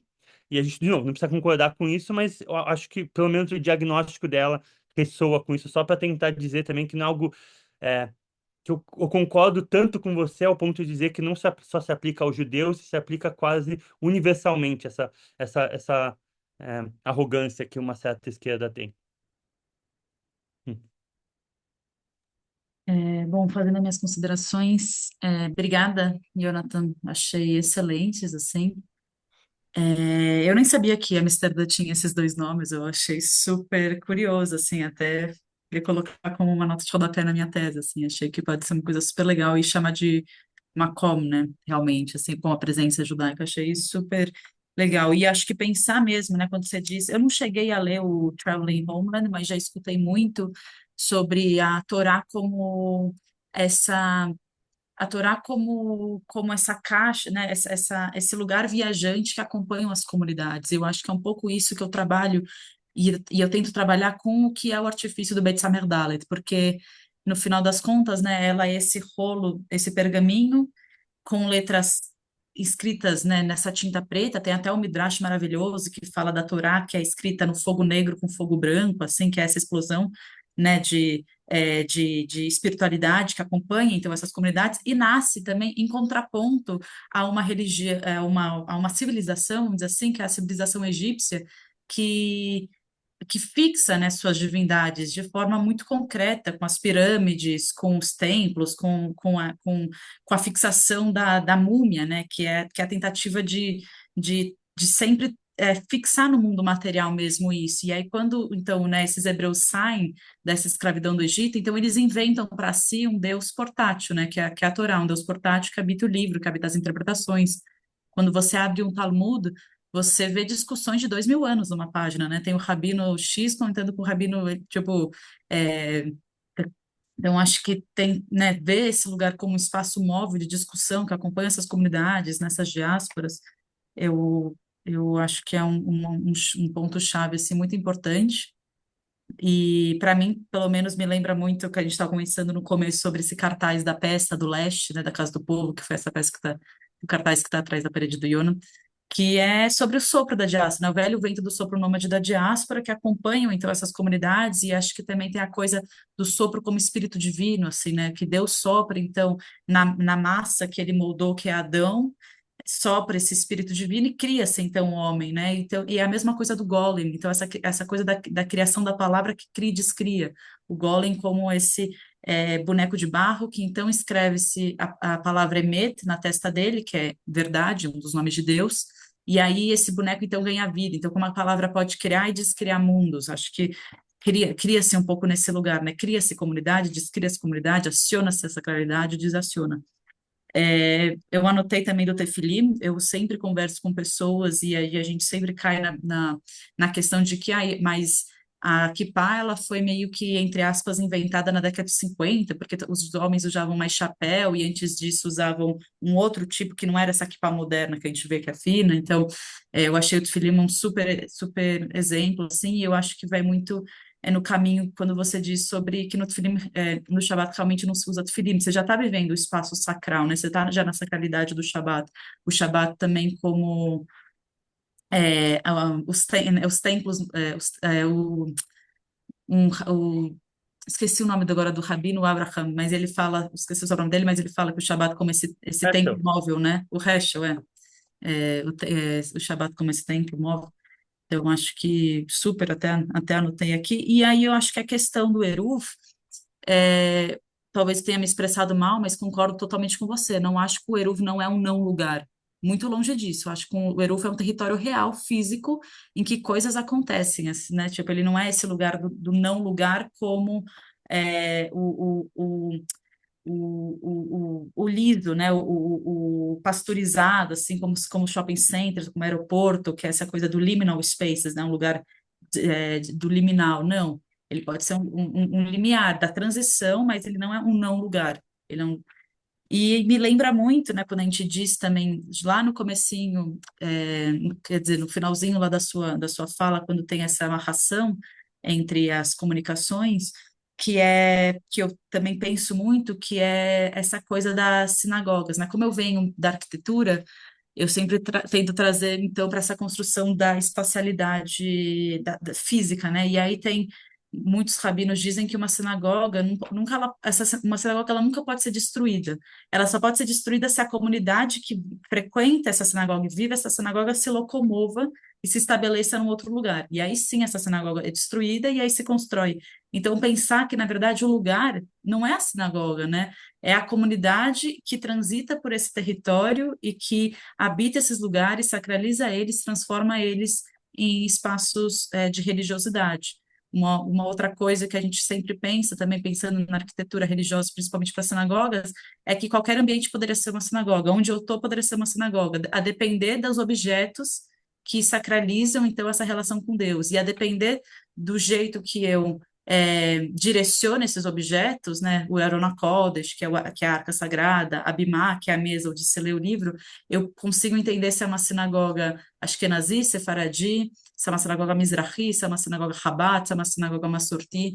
Então, é muito mais sobre essa disposição dos objetos do que essa arquitetura. E isso também dialoga muito com essa questão da assimilação, né? Não existe arquitetura judaica. Na verdade, existe a arquitetura da comunidade judaica que frequentava um tal lugar. Então, existe a arquitetura judaica bizantina, porque a comunidade judaica lá no Império Bizantino tem aquele estilo que é uma referência também às outras arquiteturas daquele território, ou igrejas, sinagogas, que fazem referência a igrejas góticas, né? Então, que é essa arquitetura alemã.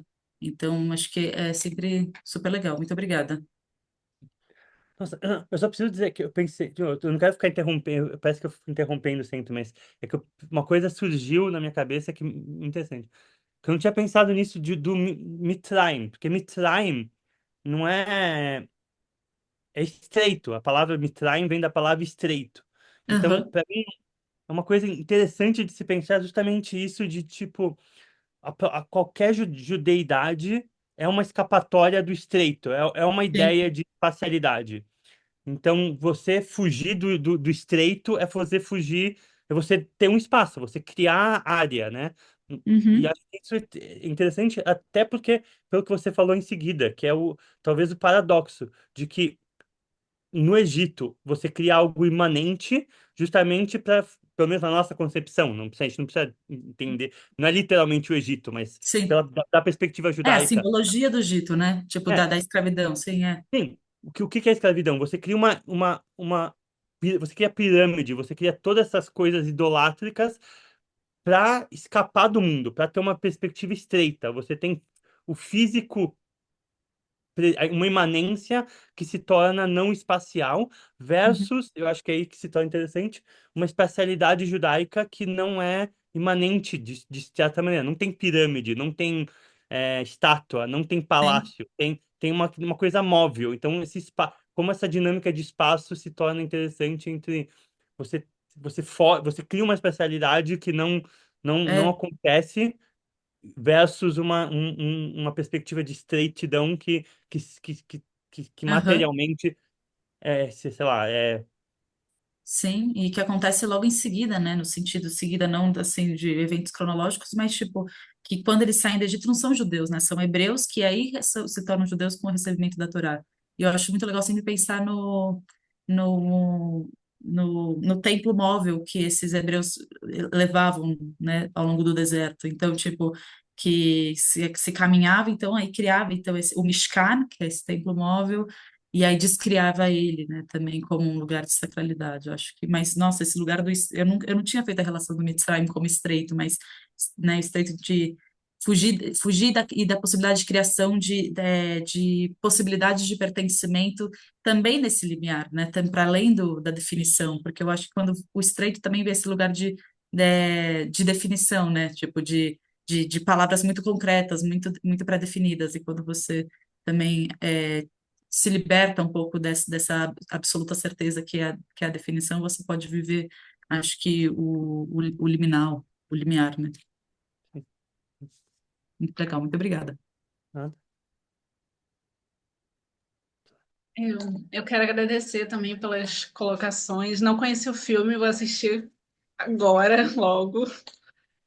E essa questão da língua, né, é uma questão muito, muito importante, assim, eu acho que eu penso muito sobre isso, dessa questão de Memi ter aprendido francês com 7 anos, é muito significativo, porque meio que ele meio que aprendeu outra cultura também nesse período, ele já estava meio que formado, consolidado naquilo que ele já conhecia, ele entrou em outro mundo a partir dos 7 anos.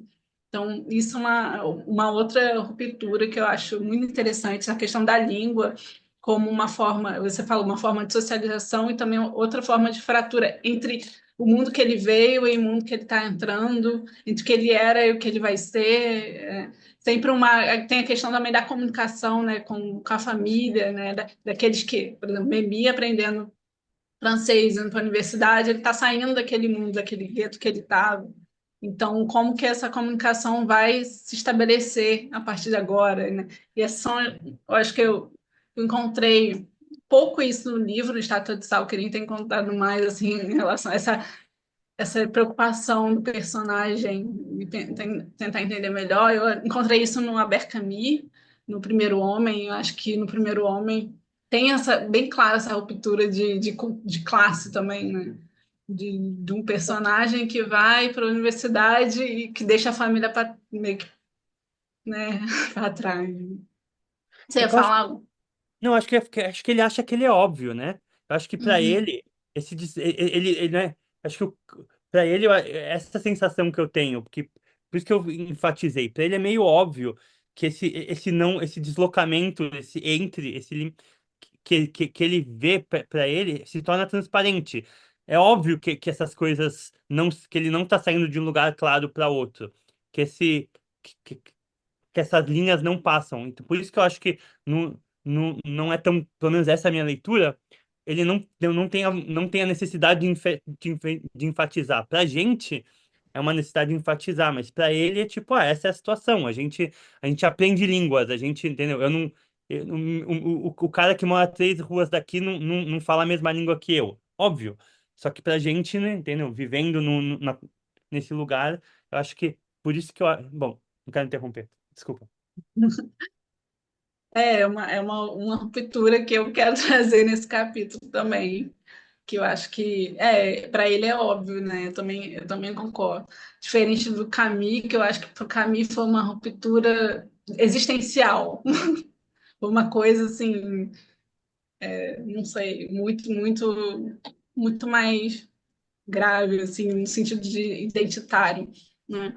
E a complexidade do Maghreb, que é isso que eu quero tratar no capítulo, né? Que vários grupos coexistiam ali, inclusive essa ruptura da comunidade judaica antes dos franceses, você falou dos italianos, aí tinha os espanhóis também, é bom que essa historiografia que eu estou pegando agora é bem recente, então trata bastante dessa complexidade antes do protetorado e depois, né? E depois do protetorado, ou durante o protetorado, a gente tem outra ruptura, que é entre os de esquerda, os de direita, os que querem se assimilar, os que querem ir para Israel e outros querem ir para a França, os querem ficar, então é uma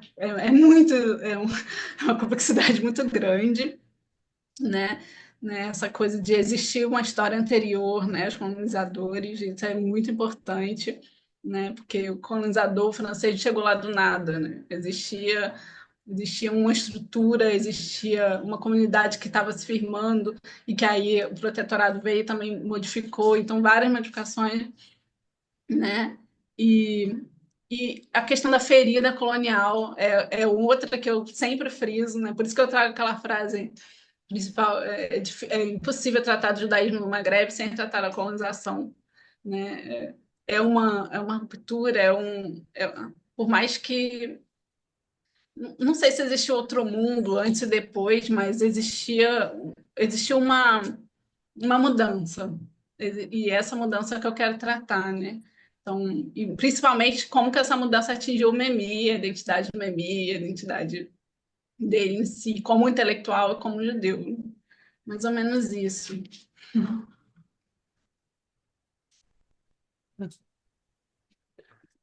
Sim, eu acho que acho também importante, o que você disse é bem importante, essa ideia de que, é,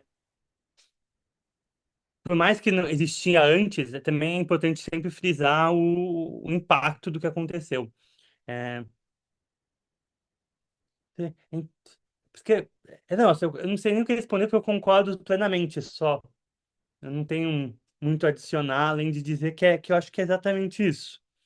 Essa ideia de que é complexo, e até eu acho que é uma coisa que. Acho que sim, é uma coisa dizer que o complexo, se é o que é interessante entender a complexidade, é talvez entender é,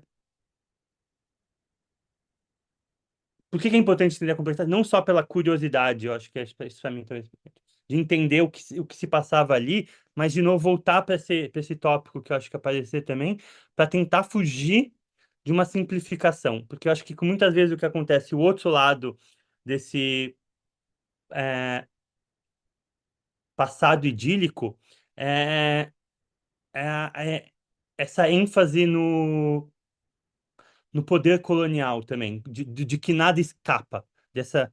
Então, essa ideia de que, tipo, que se vê muitas vezes é, por que que os judeus foram embora? Eles viviam tão bem aqui. O que essa pergunta implica, recentemente, é por que que esse bando de otários subiu no navio quando o primeiro europeu apareceu com o espelho? A ideia é basicamente essa ideia de que, tipo, tipo, tava tudo bem, não era complexo. Essa ideia de que pessoas que viviam naquele espaço durante milhares de anos, uma população de sei lá, milhares de pessoas, se criou padrões históricos como se fossem aleatórios, como se não existisse um exercício de poder aí. Acho que é interessante de vou tentar ser mais claro. Essa ideia de que de que esses caminhos históricos só existem pelo exercício de poder colonial, muitas vezes reproduz a própria colonialidade do pensamento. Para mim, o que se torna muito claro é justamente essa questão de falar, a comunidade judaica tunisiana não existe, não teve complexidade. Todos eles fugiram porque os europeus vieram aqui e colocaram eles no barco, como se essa população não tivesse agência. Essa ideia de que estava tudo bem antes e que esse bando por falta de palavras menores, essa ideia de que essa população pensou igual o rebanho, que viu é, uma coisinha brilhante subiu no navio, é meio absurdo até. Então, essa ideia, a, a importância de prestar atenção na complexidade é também prestar atenção de como esses caminhos históricos se desenvolveram, que eles não são por acaso, não é só um exercício de poder que gera esse resultado automático. Acho que era isso que eu estava tentando dizer. Não, e no próprio Estátua de Sal, se eu puder comentar, do Memi, que a comunidade judaica é usada de intermediário, né, pelos colonizadores, assim, né, tipo, porque existe uma resistência da população árabe, e aí os judeus já estavam nesse limiar na própria existência lá dessas comunidades, porque eles não eram nem árabes e nem berberes, né, eles estavam lá meio que naquele meio, e aí a entrada do colonizador ela se dá a partir judaica, então havia tipo esse lugar usado também quase como tipo um processo assim de colonização naquele território que depois então coloniza aquele lugar, né, a partir da comunidade judaica que já está lá. E Essa questão da agência é muito interessante. E a questão política, né? Acho que não tem como fugir da política nesse sentido, né? Do que estava sim. acontecendo na Tunísia no momento e do que levou cada grupo de judeus a tomar uma decisão, por exemplo, de migrar ou não, de ficar, de lutar a favor do nacionalismo tunisiano ou ir para Israel, sabe? Então, muitas complexidades. E até colocar numa complexidade histórica geral. Então, na Tunísia eu não sei muito bem, mas, por exemplo, eu sei da população marroquina. É, eu sou de origem marroquina, então, por questões pessoais, mas na época que os judeus estavam saindo, tinha uma população marroquina também muçulmana, vindo para a Holanda, indo para a França, em grandes números também. Até numa época que judeus não podiam sair. Então, teve uma época que o rei do Marrocos não dava passaporte para os judeus, então os judeus tinham que ficar. Quem imigrava do Marrocos era a população muçulmana. Essa saída do Marrocos era uma onda global. Obviamente que tem particularidades judaicas, o que aconteceu nos anos 50 e toda a geopolítica em volta disso. Mas não é que estava tudo de boa e os judeus estavam subindo no barco. Todo mundo estava subindo no barco, inclusive os judeus. Essa é uma questão também importante de ver esses momentos, de novo, de não particularizar, de entender a complexidade maior. Eu acho que também, entendeu? É óbvio, não, obviamente. E aí fica o caso. População judaica desapareceu e tem um impacto maior?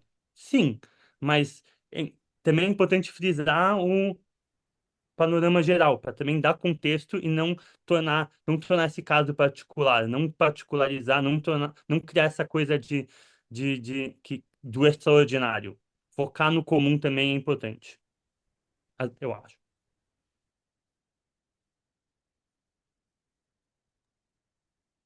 Bom, pessoal, acho que a gente vai chegando ao fim dessa sessão temática. Queria agradecer demais a Tamara, a Daiane e a Annelise pelas comunicações. E Jonathan também aí contribuindo super para a discussão. Foi muito bom escutar vocês. Espero que tenham aproveitado essa oportunidade. Também os ouvintes espero que tenham aprendido aqui com a gente. É, a gente encerra hoje, então, as atividades do dia. Amanhã a gente volta para mais 3 sessões temáticas, então, para os ouvintes. Também para os comunicadores, convido, né, a continuar com a gente aí participando e é, aproveitando as comunicações das pesquisas. É, queria, deixa eu ver se eu tenho mais algum recado, mas acho que é isso, então agradeço e Agradecer você por ter mediado também. obrigada. Obrigada, não. Muito legal estar aqui com vocês, escutando e aprendendo cada vez mais. Então, agradeço e convido também, né, quem está aqui como ouvinte, a depois, quando publicados, lerem os trabalhos dessa sessão e das outras. Acho que vai ser muito legal, ter essa oportunidade. Então, fica o convite aí para acompanharem o andamento da publicação e ler assim que publicada. Então, obrigada pela participação. E até a próxima. Muito obrigada. Até.